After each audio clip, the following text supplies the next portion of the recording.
आज मैं बनाऊंगी आलू का पराठा। उसमें कुछ खास टिप्स दूंगी ताकि आलू का पराठा अच्छा बन सके। पहला टिप, ये देखिए मैंने आलू उबाले हैं। आलू को बीच से काट के कभी भी नहीं उबालना है और ज़्यादा देर पानी में रखना भी नहीं है, नहीं तो आलू पानी पीने लग जाएंगे और गीला हो जाएगा। ठीक है, अब इसको पानी निथार करके, पानी से निकाल करके हम रख लेंगे। ये देखिए, पानी से निकाल करके इसको ठंडा होने के लिए रख लेंगे। बहुत ठंडा नहीं हो तब भी ठंडा, कुछ तो ठंडा हो एटलीस्ट, तभी हमारा काम होगा। ये देखिए, ऐसे करके निकाल के रख लेंगे और इसको थोड़ा ठंडा होने देंगे। अगर आप छील सकें इतने गर्म आलू को तो छील करके और फिर थोड़ा सा ठंडा होने दीजिए, नहीं तो जैसे मैं कर रही हूँ वैसे आप इसको थोड़ा ठंडा होने दीजिए। ठीक है, तो चलिए ये 5 मिनट इसको ठंडा होता है, उसके पहले मैं कुछ और तैयारी कर लेती हूँ। मैं कुछ और चीज़ें भी डालूंगी, जिसमें मैं उसमें डालूंगी लहसुन, थोड़ी सी मटर मैंने ली है क्योंकि अच्छी लगती है। कुछ अलग तरह का भी, मैं एक बार में 2-3 तरह का आलू का पराठा बनाती हूँ और एक प्याज के साथ भी बनाऊंगी मैं, ये प्याज के साथ। और आलू का पराठा बिल्कुल सिंपल भी रहेगा, जिसमें प्याज वगैरह कुछ नहीं रहे, है ना, क्योंकि सब लोगों को अलग अलग तरह का पसंद होता है। इसके लिए तो इसको मैं छोटे छोटे पार्ट में काट के अभी रख दूंगी ताकि जितना भी इसका पानी वगैरह है वो उड़ जाए। मैं चलिए आपको तैयारी के बाद मिलती हूँ। मैंने प्याज छीला है, इसे हम चॉपर में नहीं काटेंगे, हम इसको हाथ से काटेंगे। ठीक है, याद रखिए जब हम आलू का पराठे में प्याज डालते हैं तो चॉपर से नहीं काटे, क्योंकि चॉपर से क्या होगा कि इसका जो पानी रहता है ना वो ज़्यादा छूट जाएगा। और हम थोड़ा पहले से प्याज काट के अगर हम रख देंगे तो इसमें जो पानी रहता है ये उड़ जाएगा। ठीक है, तो ये देखिए, और ये देखिए, ये जब धनिया पत्ती ना आजकल बहुत सूखती नहीं है ना, और ये पानी क्रिएट करेगी, तो हम क्या करेंगे, कपड़े में धनिया पत्ती को लेकर के जेंटल प्रेस कर देंगे। ठीक है, और 2 मिनट के लिए रख देंगे कि मतलब उसका सारा पानी चला जाए। ठीक है, ये देखिए मैंने कपड़ा फोल्ड किया है और बड़ा कपड़ा लिया है ताकि कपड़े का बोझा भी धनिया पत्ती पे पड़ता रहे। चलिए अब हम आगे की तरफ चलते हैं। आटा सानूंगी और मैंने आटा लिया, इसमें मैंने धनिया पत्ती डाली। ठीक है, और थोड़े से 5 से 6, क्योंकि आटा मेरा थोड़ा ज़्यादा है, तो ये 5 लहसुन में इसमें घिस के डाल दूंगी। ये देखिए, और इसके जो आटा है, आटा में आप अगर हो सके तो आप अगर ज़्यादा भी लहसुन डाल दें तो कोई दिक्कत नहीं है। मैं लहसुन वाला डाल रही हूँ, लहसुन ऑप्शनल है। ठीक है, क्योंकि आप आलू के उसमें अगर डालेंगे ना तो लहसुन का भी पानी जाता है, अगर आप इसमें ज़्यादा डाल देंगे तो भी ठीक रहेगा, पर मैं दोनों में बराबर ही डालती हूँ, है ना। और इसमें मैं डाल दूँगी नमक। मैं अजवाइन नहीं डालती हूँ, किसी भी तरह के स्टफ पराठे में मुझे अजवाइन पसंद नहीं है, मैं नहीं डालती हूँ। इसमें डाल दूँगी एक हरी लाल मिर्च। और वैसे देखिए मैं ना मिर्च नहीं डालूंगी क्योंकि मेरा बेटा बिल्कुल मिर्च नहीं खाता। ये भी मैंने इसलिए कलर्ड वाली थी ना, इसलिए मैंने डाल दिया कि हम उसको खिलाने के पहले इसको निकाल सकते हैं या चेक हो जाएगा आसानी से, है ना। नहीं तो हरा रंग का हम धनिया भी डाल रहे हैं, ये भी डालेंगे तो पता नहीं चलेगा। और बस इसमें अब मैं कुछ भी मोयन भी नहीं लगाऊंगी, इसे हम थोड़ा ढीला गूँथेंगे। अब देखिए ये फाइनल स्टेज है आटे की। ठीक है, तो इसमें मैंने 1 चम्मच तेल लिया है, हाथ में से अच्छे से मिलाइए और अब इसको 1 से 2 मिनट, है ना, ताकि ये आटा जो है वो पूरा तेल अच्छे से सोख ले और ये जो आपका हाथ है ना ये क्लीन हो जाएगा। तब तक आपको करना है।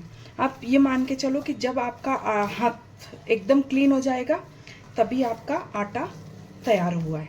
ठीक है, चलिए ये आटा सान के फिर आपसे मिलती हूँ। और हाँ, आटा एकदम नरम होना चाहिए, ठीक है। आटा मीडियम भी नहीं हो, अगर सब आप जितना ढीला आप हैंडल कर सकते हो उतना ढीला आपका आटा होना चाहिए एक अच्छे स्टफ पराठे के लिए। ये देखिए, ये मेरा पूरा अच्छे से हो गया है। अब देखिए मेरा हाथ एकदम क्लीन हो गए हैं, ठीक है। ये वाला हिस्सा मैं इसलिए बता रही हूँ। और ये आप खुद देखिए कितना ढीला है। ये देखिए इतना ढीला है कि मैंने ये लटकाया और ये लटक के नीचे चला गया, ठीक है। तो जितना ढीला आप हैंडल कर सकते हो उतना ढीला आपको रखना है, ठीक है। मैं इसको ज़्यादा रेस्ट नहीं देती हूँ आटे को। चलिए अब हम सिर्फ मसाला बनाएंगे और पराठा बनाना स्टार्ट करेंगे। ये देखिए मैंने आलू लिए हैं। अब मैं इन आलू में जो हमने ये पत्तियाँ रखी थी, धनिया पत्ती, ये जो धनिया पत्ती रखी थी इसको मैं डाल दूंगी। अरे ये कपड़े का ना धागा निकल ही नहीं रहा था। और मैं क्या करती हूँ, मैं अपने पुराने कपड़ों को जो ठीक ठाक रहते हैं ना उनको ही यूज़ करती हूँ। कॉटन के जो रहते हैं या आजकल होजरी के जो रहते हैं उन्हीं कपड़ों को मैं यूज़ करती हूँ। मैं बाज़ार से वो वाले कपड़े नहीं लेती, किचन वाले, किचन टॉवल्स वगैरह, क्योंकि फिर मैं इन कपड़ों का क्या करूँगी, ठीक है। तो जो हमारी मम्मियाँ करती थी ना जिस स्टाइल से, मैं वैसे ही करती हूँ। अब इसमें मैं डाल दूँगी, मैं हरी मिर्च नहीं डाल रही हूँ बिकॉज ऑफ मैंने बताया मेरा बेटा नहीं खाता है, तो मैं लाल मिर्च डालूँगी, वो भी ज़्यादा नहीं, बिल्कुल थोड़ी सी डालूँगी इसके हिसाब से, ताकि मेरे बेटे को थोड़ी आदत पड़े मिर्च की, लेकिन इतना नहीं डालूँगी कि वो खा नहीं पाए, ठीक है। थोड़ा सा मैं डाल रही हूँ धनिया पाउडर। धनिया पाउडर भी बहुत नहीं डाल रही हूँ, थोड़ा सा ही डाल रही हूँ, ठीक है। वैसे मैं धनिया पाउडर डालती नहीं हूँ आमतौर पे, पर आज मैं डाल के आपको दिखा रही हूँ, क्योंकि मैं आज आलू के पराठे से ही 2-3 प्रकार के पराठे बना रही हूँ। दैट्स वाई थोड़ा सा ये मसालेदार पराठा है, मतलब मैं उतना नहीं बोलूँगी कि ये एकदम सिंपल पराठा है। अब इसमें मैं थोड़े से लहसुन भी काट दूँगी। ये 6 से 7 लहसुन है इसका, और ये जो आलू है वो आधा किलो से ऊपर है। अब मैं मसाले में डाल दूँगी नमक, ठीक है। ये ध्यान रखिएगा कि आटे में आटे के हिसाब से नमक जाए, तो मसाले में मसाले के हिसाब से नमक जाए। और चूंकि मैं थोड़ा कम खाती हूँ नमक, तो मैंने उस हिसाब से ही डाला है। और एक चीज़, ज़्यादा चतुराई मत कीजिएगा, या तो आलू इससे मैश कीजिए या हाथ से मैश कीजिए। कभी भी आप आलू को जो हमारा ये किसनी है उससे किसेंगे नहीं। अगर आपने किस लिया तो ये आलू का टेक्सचर आप हैंडल नहीं कर पाओगे। ये मैं बिगिनर के लिए बोल रही हूँ कि आप नहीं कर पाओगे, क्योंकि आलू जब हाथ से किसता है और या फिर ग्रेडर से जब वो ग्रेड होता है तो उसके टेक्सचर में फ़र्क आ जाता है। तो कभी भी कुछ भी हो जाए हाथ से कर लेना ज़्यादा बेटर है। थोड़े बहुत ऐसे टुकड़े रहेंगे उसका कोई बात नहीं, वो बेलन से एडजस्ट हो जाते हैं, लेकिन हमें कभी भी ग्रेड नहीं करना है, नहीं तो आपसे नहीं हैंडल होगा। पॉसिबल ही नहीं है कि वो आप हैंडल कर पाओ, ठीक है। और वैसे भी अगर आपके आलू अच्छे उबले हैं, आपने 2-3 बार ऐसा किया ना, तो ये हैंडल हो जाते हैं, ठीक है। चलिए ये बन गया है मेरा। अब मैं एक जो है पराठा, वो तो आपको सिंपल बना के दिखा रही हूँ। मतलब देखिए पराठा तो वैसे ही रहेगा, ठीक है, लेकिन हम क्या क्या डाल सकते हैं, डालने को बहुत कुछ डाल सकते हैं, लेकिन आपको आलू के पराठे में वैरायटी मिल जाएगी, है ना। 2 से 3 वैरायटी तो मैं दूंगी, और 2 से 3 वैरायटी को मैं आपको बता दूंगी कि आप ये कर लीजिए तो आपका हो जाएगा काम। ये देखिए ये हो गया है। अब चलिए हम पराठा बनाने की तरफ चलते हैं। ये देखिए एक बड़ा सा पेड़ा बनाया है मैंने, ठीक है। और मैं इस पेड़े पे ही ऐसे करके भी मैं भरती हूँ, नहीं तो आप एक काम और कर सकते हैं कि फिर आपको ये थोड़ा पतला करना पड़ेगा, है ना। ये थोड़ी छोटी लोई बनाइए आप, ठीक है। इसको थोड़ा बेल लीजिए, 2-3 तरह से मैं आपको बता भी देती हूँ, ठीक है। इसको मैंने थोड़ा बेल लिया है, ये देखिए। और अब इसमें हम स्टफिंग रख देंगे हमारी। ये देखिए इसमें आप अच्छी खासी स्टफिंग भर सकते हैं आप। ये देखिए काफ़ी सारी स्टफिंग है, ये काफ़ी सारी मतलब काफ़ी ही सारी है ना। और ये देखिए, ये हम इसको फोल्ड करेंगे और एक्स्ट्रा जो भी है ना, वो मैं निकाल लूँगी। ऊपर से हो जाता है कभी कभी एक्स्ट्रा ऐसे बेलने वाले में, तो आप ये काट के निकाल दीजिए, कुछ भी फर्क नहीं पड़ेगा। और ये देखिए, ठीक है। और अब मैं इसको बेलूंगी, हल्के हाथ से बेलेंगे क्योंकि ये बहुत ही बड़ी लोई है, तो ये आराम से ऐसे बेलेगी, ठीक है। ये देखिए,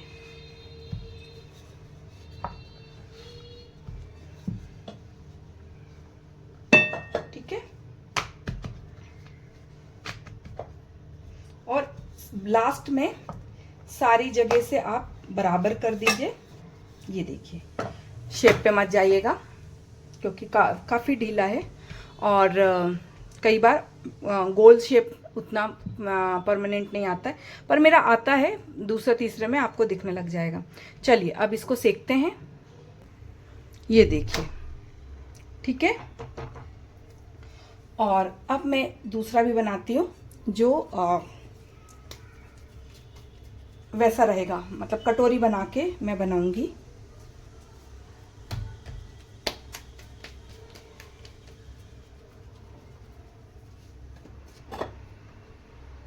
ये देखिए, इसको मैं पलट के रख दूंगी और यहाँ पे हम ऑयल लगा देंगे। ज़्यादा ऑयल नहीं लगाती हूँ मैं, थोड़ा सा ही ऑयल लगाती हूँ।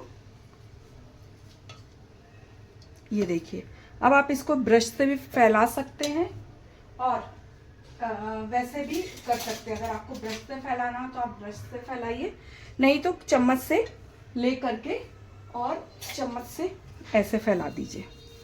और हाँ, मैं एक एक चम्मच ही डालती हूँ तो दोनों तरफ लगाती हूँ। अगर आप एक चम्मच से ज़्यादा डालें, मतलब अगल बगल भी डालेंगे, तो आपको एक तरफ डालें आप और दोनों तरफ सेक लें, क्योंकि तेल खाना है। देखो अब आ गई है बारिश, तो थोड़ा सा तेल वगैरह का मन करने लगता है, लेकिन उतना मत खाइए कि नुकसान हो जाए। अब मैं लूँगी, ये लोई लिया मैंने, और इसमें ज़्यादा गोल आता है मुझसे, है ना पराठा। मैं इस तरह का बचपन से ही नहीं बेलती हूँ रोटी बना के, और फिर वो बनने का मुझे नहीं पसंद आता है, तो उतना नहीं करती हूँ। पर ये वाला तो मेरा आदत में है, ठीक है। मेरा ये वाला आलू का पराठा बढ़िया फूल रहा है चारों तरफ से, ठीक है। सेकने का इसलिए नहीं दिखा रही क्योंकि अब देखिए सेकने का तो कैसा है, सबको ही पता है कि कैसे सेका जाता है। उसमें अब मैं क्या ऐड ऑन करूँगी, एक आध चीज़ आपको मैंने बता दी है। और ये देखिए, ये हम इसमें भी काफ़ी अच्छे से भर लेंगे। ये देखिए, काफ़ी अच्छा भर जाता है, और इसको धीरे से ऊपर करते जाएंगे ना, और मसाले को अंदर धकेलते जाएंगे, तो ये भी अच्छा बनता है, ठीक है। बल्कि ये मुझे ज़्यादा बेटर लगता है रोटी बनाने वाले से, लेकिन ठीक है, दोनों ही मेथड अच्छी रहती हैं, ठीक है। चलिए अब हम हमारे पराठे की तरफ जाते हैं। ये देखिए, मेरा पराठा अच्छे से फूल गया है, और ये दोनों तरफ से सिक जाएगा अच्छा। और ये वाला मैं कुरकुरा नहीं बना रही हूँ, बिकॉज ऑफ ओल्ड एज बनने के लिए बना रही हूँ मैं। ये मेरी सास के लिए बन रहा है, तो काफ़ी ओल्ड है, वो 90 प्लस की हैं, तो उनके लिए सॉफ्ट से ही बना रही हूँ, ठीक है। तो ये मेरा बन गया है। अब मैं दूसरा पराठा डालूँगी। ये देखिए, ये दूसरा पराठा जो गोल है, क्योंकि मुझे इसी तरीके से बनाना आता है, और जो बहुत अच्छे से बनता है मुझसे। और मुझे ना वो रोटी वाला या फिर एक के ऊपर एक रोटी चिपकाने वाला, वो मुझे समझ में नहीं आता है। अब मैं दूसरे तरह के पराठे के लिए जाऊंगी। ये देखिए, मेरा आलू रखा है, इसमें मैंने प्याज कर लिया है, ठीक है। ये सेकंड तरह का आपका मसाला हो गया, ठीक है। प्याज को अच्छे से मिक्स करना है, और प्याज को मैंने तकरीबन आधा घंटा पहले रख दिया था, ताकि इसका जो सारा गैस और ये जो पानी वानी छूटता है, ये सब छूट जाए। अब इसमें कुछ भी नहीं बचा है, बस स्वाद है प्याज का। और अब हम इसके भी पराठे बनाएंगे। आप थोड़ा सा भी अच्छी तरीके से बनाएंगे ना, तो ये आपको बलून की तरह फूलते ही नजर आएंगे, ठीक है। ये देखिए, मेरे पूरे पराठे अच्छे से फूले, और फूलने का मतलब है कि इसमें स्टफिंग अच्छे से भरी हुई है, और ऐसी भरी हुई है कि वो मतलब चारों तरफ फैली हुई है, तो वो चिपकेगा नहीं, है ना। चलिए अब मैं मसाला ही बनाऊंगी, आपको बताऊंगी। बाकी तो सेकना और बेलना दोनों तरीके से मैंने बता दिया है, क्योंकि वो एक के ऊपर एक रोटी चिपका के तो मैं नहीं समझती हूँ कि उसको कोई भी बंदा ये बोल सकता है कि वो पराठा है। वो तो एक के ऊपर एक रोटी चिपकी हुई है, उसको हम मैं नहीं मान सकती जिसको नहीं आता है वो एक के ऊपर एक रोटी बना के और पूरा फैला के चिपका देगा और बोलेगा मेरे इसमें भर भर के स्टफिंग है। नहीं जी, वो एक के ऊपर एक रोटी चिपक के वो अलग भी हो जाती है, उसको खाने में भी वो फीलिंग नहीं आती है जो इसमें आती है। ठीक है, चलिए अब हम अगला पराठा बेलेंगे और फिर अब मैं स्टफिंग में डालूंगी मटर के साथ में। ठीक है, आप इसमें सोया चंक जो होते हैं वो भी डाल सकते हैं और पनीर भी डाल सकते हैं, और आप इसमें गोभी भी डाल सकते हैं, जो हमारी कैबेज होती है वो भी, कॉलीफ्लावर मतलब फूल गोभी और पत्ता गोभी दोनों भी डाल सकते हैं और बहुत टेस्टी लगते हैं। ठीक है, चलिए अब इसको भी मैं बनाती हूँ और अपना लंच या डिनर या ब्रेकफास्ट जो भी आप कर रहे हैं वो मैं अपना लंच एंजॉय करूँगी। आप जो भी करना करें वो आपके ऊपर है। ठीक है, तो अब इसे आप भी अपने घर पे ज़रूर बनाइएगा। बाय।